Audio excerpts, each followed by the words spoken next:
com uma pesquisa importantíssima, né? Um estudo de Angela Duckworth, da Universidade de Pensilvânia, demonstrou que a autodisciplina, ou seja, a capacidade de você fazer por você mesmo, é mais benéfica para o sucesso acadêmico e profissional do que o próprio QI que você tem. Vou repetir.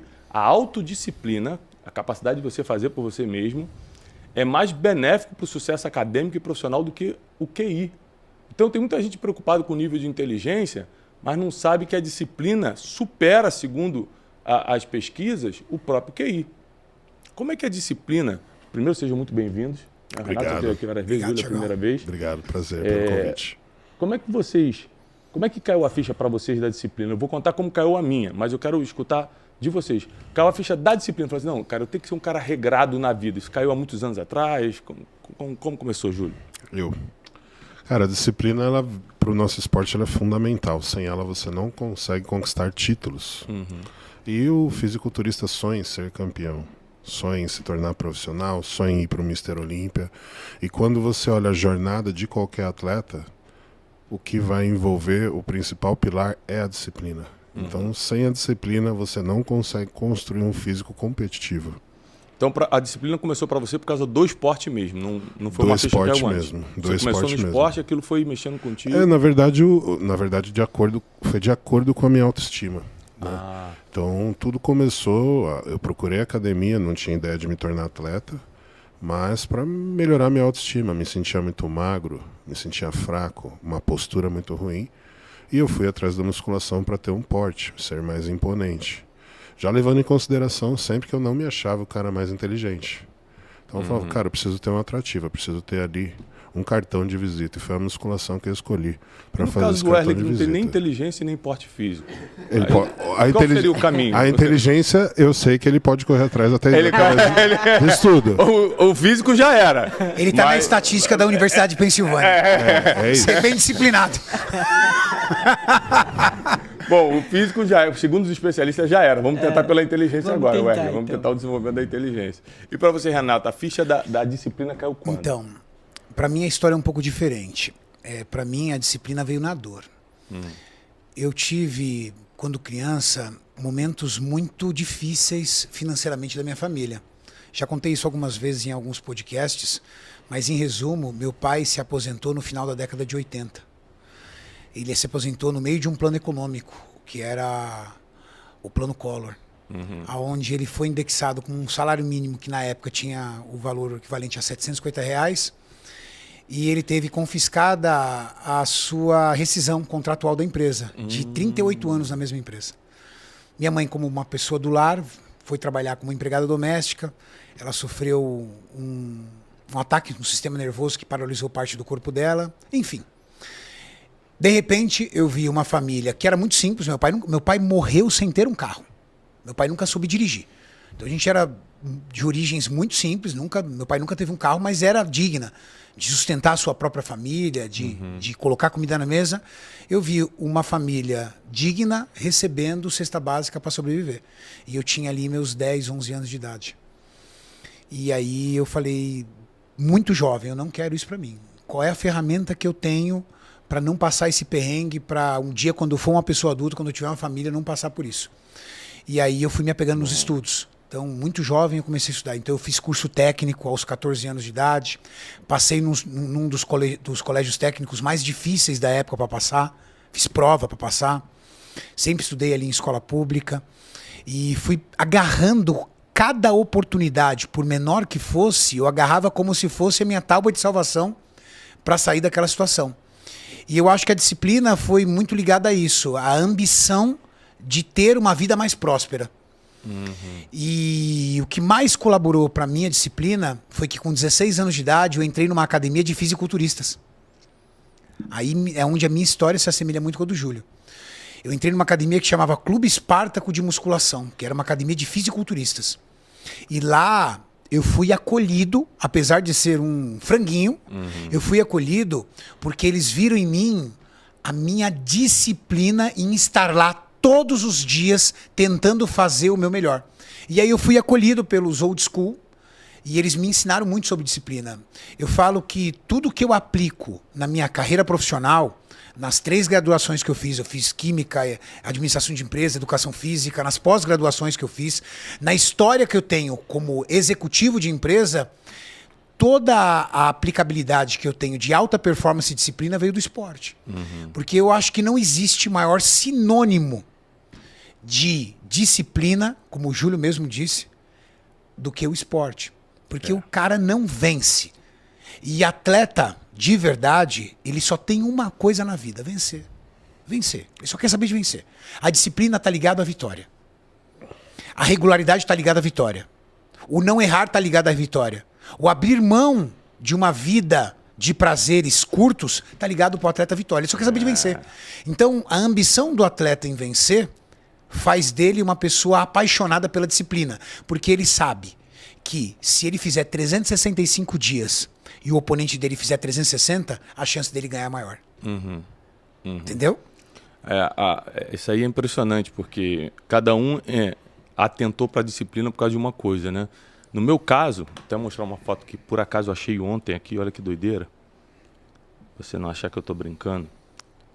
No meu caso, a disciplina... Olha essa foto aqui. Cara, até hoje eu não acredito que você era gordão, velho. Pra mim, você sempre... Não dá pra acreditar, né, Julião? Depois eu vou te Porque mandar pra hoje botar o Thiago na edição. é magrão, cara, assim. Pra mim, parece que ele... Vê se dá pra pegar, senão a gente bota na edição. Eu levei minha vida assim até os 40 anos, tenho 44. Caramba. Até os 40 anos de idade, eu não tava nem aí. Ou seja, você já era um Você palestrante. não se ligava nisso. Já. Tem vídeos meus assustadores no YouTube, Gordaço. com o terno todo aberto, assim. Ou seja, eu tenho 79 quilos hoje, eu cheguei a pesar 107. Eu estava aqui com 107. Então a gente está falando de 27 quilos a mais do que eu estou hoje. E mais novo. E você parecia estar inchado também. Não né? inchado, assim. Bastante. A minha glicose... O rosto. A minha glicose era tão alta que aparecia muitas manchas escuras no meu corpo. E eu achava que era coisa de pele, de família e tal. E depois que eu fui descobrir que era glicose, meu colesterol, tudo era muito ruim. Eu passava mal direto. Eu subia para dar palestra, começava a ficar ofegante assim, ó. Aí eu dava tipo um aceleramento cardíaco. Eu achava que era um ataque de pânico, mas não era saúde mesmo. E aí, com 40 anos de idade, minha mãe faleceu. Aí quando minha mãe morreu, o médico veio dar a notícia, ele falou para mim assim, ó, cara, se ela tivesse cuidado um pouquinho mais da saúde, ela saía dessa. Quando ele falou isso, cara, caiu uma ficha para mim assim, ó. Falei assim, a partir de hoje, eu vou ser extremamente disciplinado, porque tipo assim, se eu tiver uma chance de sobreviver, eu quero sobreviver. Eu não quero ter uma chance e por causa da minha saúde eu não sobreviver. E a partir desse dia eu comecei a levar a sério o que eu comia, horários de dormir, ir para academia, né? Não treino para ficar forte, mas vou regularmente, 2 vezes, 3 vezes por semana às vezes. E nunca mais errei nisso, cara. Nunca, assim, não tem chance nenhuma de eu comer tarde da noite, de eu ficar a noite acordado sem dormir, de eu não dormir 7 horas no mínimo, sabe? De eu não ter uma alimentação boa, não tem chance nenhuma. Com 40 anos de idade, eu despertei há 4 anos, eu estou levando uma vida saudável. Então, no meu caso, foi a dor da perda. Eu perdi alguém e falou, cara, isso é ruim demais, eu não quero para mim. Eu não quero dar essa dor para meus filhos, né? Porque perder minha mãe para mim foi muito doloroso. A gente era muito próximo. Falei assim, então eu vou mudar.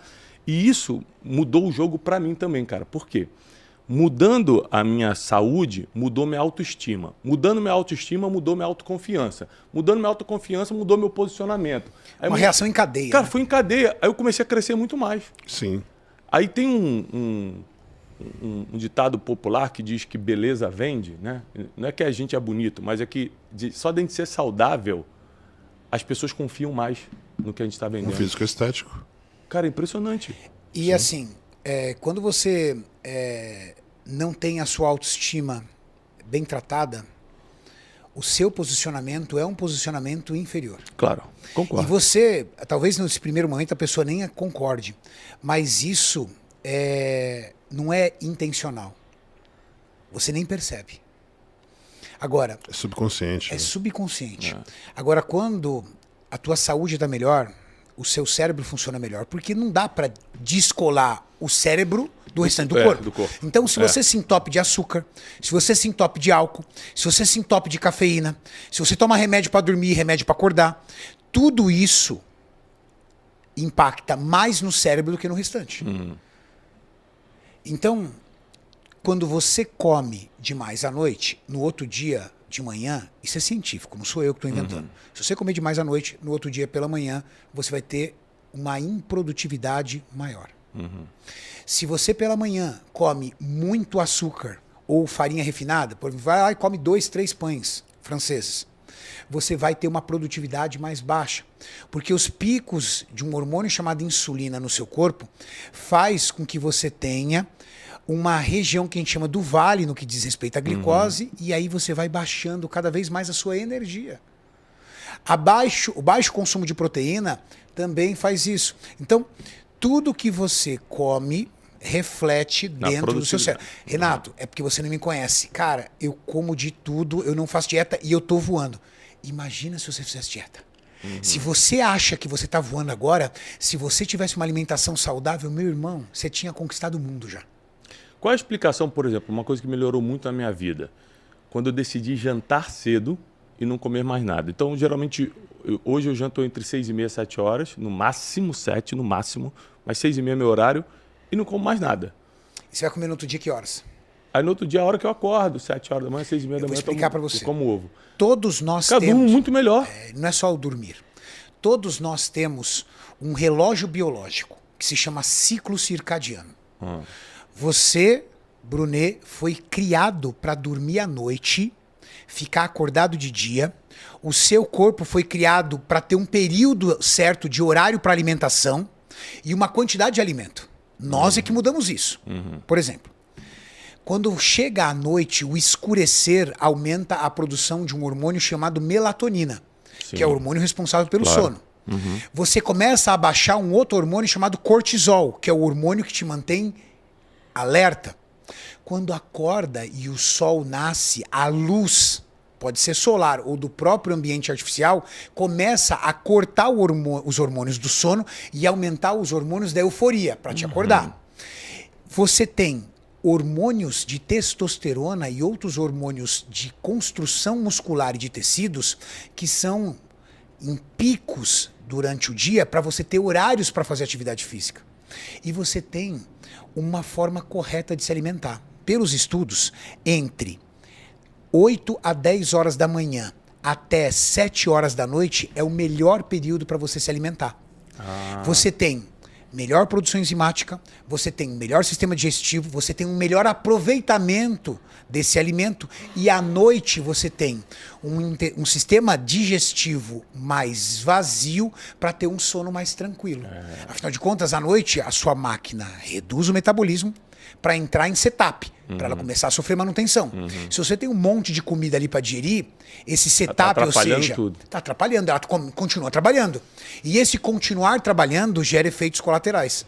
Então, comer mais cedo, se alimentar dentro do ciclo circadiano, respeitar o sono noturno quando você pode, porque você trabalha à noite, você tem que pagar conta. A gente está falando disso do mundo ideal, né?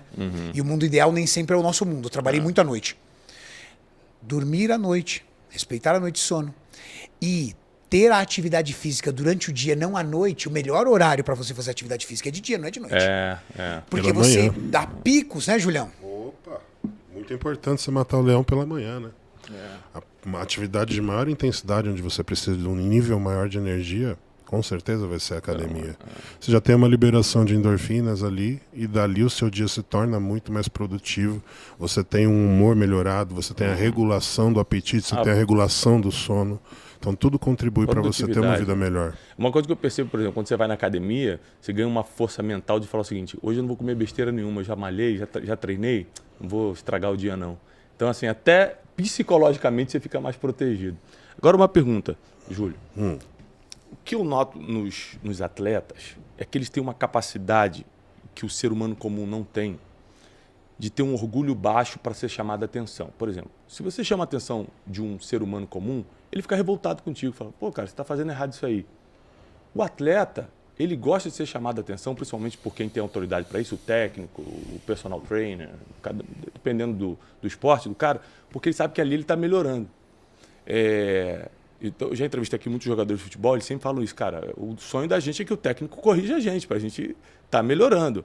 Eu, quando comecei a treinar sem personal trainer, quase destruí minhas costas, porque eu achei que estava puxando peso errado. Então, o atleta ele tem esse ego menor a ponto de respeitar a repreensão de um técnico, de um personal trainer, baixar a cabeça e falar, é isso mesmo? Ele tem realmente isso ou é uma impressão minha? Olha, eu não sei nos outros esportes, eu vou falar do meu esporte. No fisiculturismo a gente tem um problema muito grande com ego e vaidade. Você tem ali a corpolatria, que é o culto ao corpo.